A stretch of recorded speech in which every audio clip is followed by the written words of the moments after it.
और इस बीच एक और बड़ी खबर है, अब ड्रोन का भी इस्तेमाल हो रहा है हमले के लिए। ईरान ने इजराइल पर आराश 1 और आराश 2 ड्रोन से हमला किया है। ये ड्रोन लंबी दूरी तक मार करने में सक्षम है। बेहद घातक ड्रोन है आराश, जिसका इस्तेमाल किया है इजराइल पर हमला करने के लिए ईरान ने।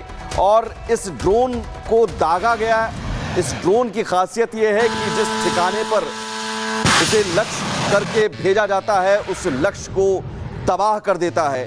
और यही वो ड्रोन है आराश 1 और आराश 2, जो बेहद घातक है। लंबी दूरी तक ये मार कर सकता है। न सिर्फ बैलिस्टिक मिसाइल का इस्तेमाल हो रहा है, बल्कि ईरान ड्रोन भी दाग रहा है।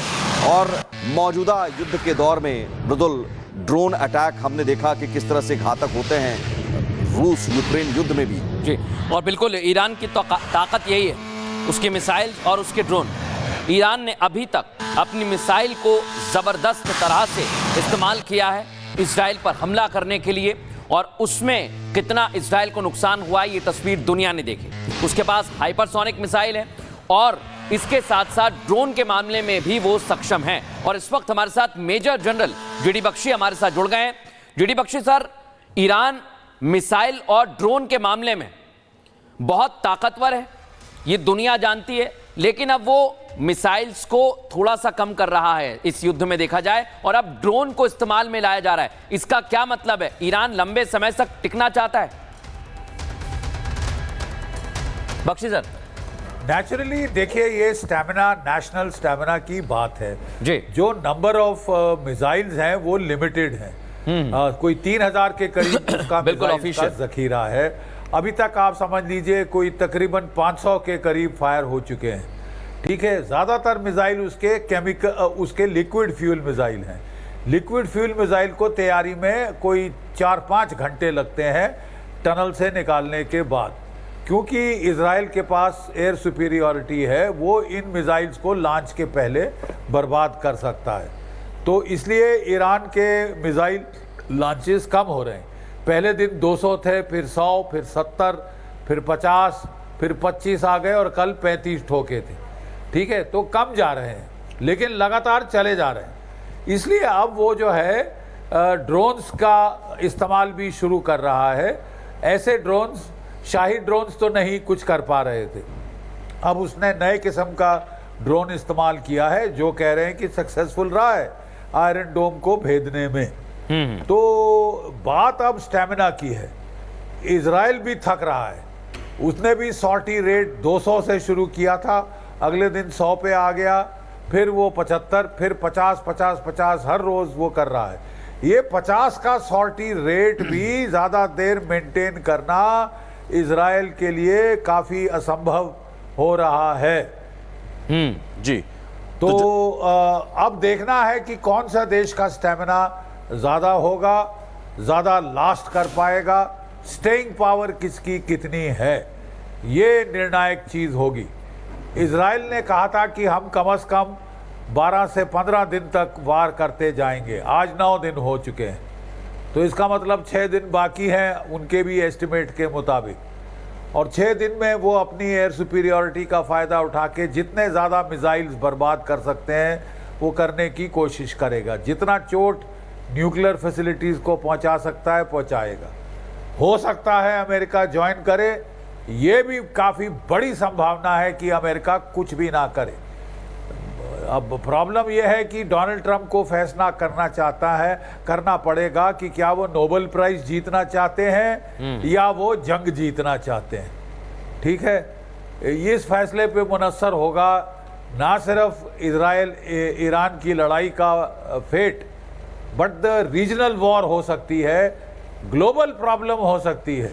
जी, क्योंकि अगर अमेरिका ने डायरेक्ट अटैक किया ईरान के ऊपर इजराइल के साथ मिलकर, तो ईरान ने साफ कर दिया है कि वो ऑयल फैसिलिटीज़ को हिट करेगा, गल्फ ऑफ हॉर्मूज में ऑयल ट्रैफिक को हिट करेगा, माइन कर देगा, ड्रोन इस्तेमाल करेगा ऑयल टैंकर्स पे, और तेल की कीमत को आसमान पे पहुंचा देगा। दुनिया में ऑयल क्राइसिस हो जाएगा और जो है इन्फ्लेशन होगी पहले, और फिर उसके बाद रिसेशन भी आ सकती है ग्लोबल इकोनॉमी में।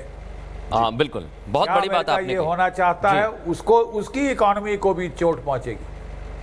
यहाँ एक सवाल जनरल बख्शी साहब, मैं आता हूं उस सवाल को लेकर, लेकिन उससे पहले एक बड़ी खबर है, आईआरजीसी के ड्रोन कमांडर की इजराइल ने हत्या की है। इजरायली एयरफोर्स ने आईआरजीसी ड्रोन कमांडर की हत्या की है। ये बड़ी खबर, ईरान की सेना आईआरजीसी के ड्रोन ब्रिगेड के कमांडर अमीन पोर जौदकी की इजरायली वायुसेना के स्ट्राइक में मौत हो गई, ये खबर आ रही है। इजरायली वायुसेना ने दावा किया है कि आईआरजीसी का ड्रोन ब्रिगेड इजराइल पर दागे गए दर्जनों ड्रोन हमलों के लिए जिम्मेदार है। इजरायली सेना ने इस हफ्ते ईरान के 2 ड्रोन कमांडर की हत्या की है, और ये अपने आप में बताता है कि न सिर्फ ड्रोन को, जो ड्रोन दागे जा रहे हैं उसे निशाना बनाया जा रहा, बल्कि उस ड्रोन यूनिट के कमांडर्स को भी निशाना बना रहा है। और उस बीच एक और जानकारी आपको दे दें, ईरान कुड्स फोर्स के कमांडर को आईडीएफ ने मार गिराया है। इजरायली डिफेंस फोर्स ने दावा किया है कि सईद इज़ादी को हमने मार गिराया है। इजरायली सेना लगातार हमला बोल रही है, उधर ईरान के हमले भी रुके नहीं हैं, और इसलिए अभी ये कहा जा रहा है कि दोनों कितने दिन सस्टेन करेंगे, यानी इस युद्ध में दोनों तरफ से हमले कब तक जारी रहेंगे, या फिर इन हमलों में कमी आएगी, या बहुत ज्यादा कम हो जाएंगे किसी एक के हमले। बिल्कुल, और एक और बड़ी खबर, ईरान के कुद्स फोर्स का एक और कमांडर मारा गया है। वेपन ट्रांसफर यूनिट का कमांडर मारा गया है। आईडीएफ ने बेहनम शहरियारी को मार गिराया है। अब तक 12 से ज्यादा ऐसे सैन्य अफसर, कमांडर टॉप लेवल के मार गिराए जा चुके हैं, जिसमें आईआरजीसी चीफ है, ईरानी सेना प्रमुख है, और अब चुन चुनकर अलग अलग जो यूनिट के चीफ हैं, चाहे वो ड्रोन यूनिट के चीफ हैं और या फिर अलग अलग कोई कमांडर है। जनरल बख्शी साहब हमारे साथ जुड़ गए हैं। जनरल बख्शी साहब, न सिर्फ यहाँ पर हथियारों से लड़ा जा रहा है, बल्कि उन कमांडर को भी मारा जा रहा है जो सैन्य प्रमुख हैं, और अब तो निशाना ड्रोन यूनिट अलग अलग जो यूनिट है उनके प्रमुख को निशाना बना रहे हैं। नहीं, बिल्कुल, देखिए, लड़ाई के अंदर इसको बोला जाता है कमांड एंड कंट्रोल एट्रिशन, यानी कि जो हेड है, जो ब्रेन पावर है, उसको आप स्ट्राइक करिए, जो कमांडर्स हैं उनको मार गिराइए, तो बहुत ज़्यादा डिसलोकेटिंग इफेक्ट होता है, डिसरप्शन का इफेक्ट होता है दुश्मन की ऑर्गेनाइजेशन के ऊपर, अपने प्रतिद्वंदी की ऑर्गेनाइजेशन के ऊपर। पहले दिन ही इजराइल ने ये बिल्कुल पिन पॉइंट स्ट्राइक्स की थी। इजराइल की मोसाद ने सारी लोकेशंस उनके पास थी, वो उनके मोबाइल फ़ोन मॉनिटर कर रहे थे, स्मार्ट वॉचेस मॉनिटर कर रहे थे, और इसके चलते वो जो है उन्होंने कोई 20 के करीब अभी तक टोटल टॉप कमांडर्स को मार गिराया है। बिल्कुल, इसमें शामिल है आईआरजीसी का कमांडर, फिर उसकी रिप्लेसमेंट, फिर आईआरजीसी का एयरफोर्स कमांडर, फिर उनका इंटेलिजेंस कमांडर, और अब जो है मिसाइल ड्रोन लॉन्चिंग कमांडर, उसको भी मार गिराया है। और कोई 9 न्यूक्लियर साइंटिस्ट जिनकी लिस्ट IAEA ने पब्लिश करी थी कि हमने इनसे बात करी थी, और जो कि गलत बात है, उनको नहीं करनी चाहिए थी। इजराइल ने इस लिस्ट का पूरा फायदा उठा के ठोक दिए हैं उनके 9 न्यूक्लियर बिल्कुल, ये ईरान को नुकसान हुआ है बख्शी सर, ये आप बिल्कुल ठीक कह रहे हैं कि ईरान को जबरदस्त नुकसान पहुंचा है।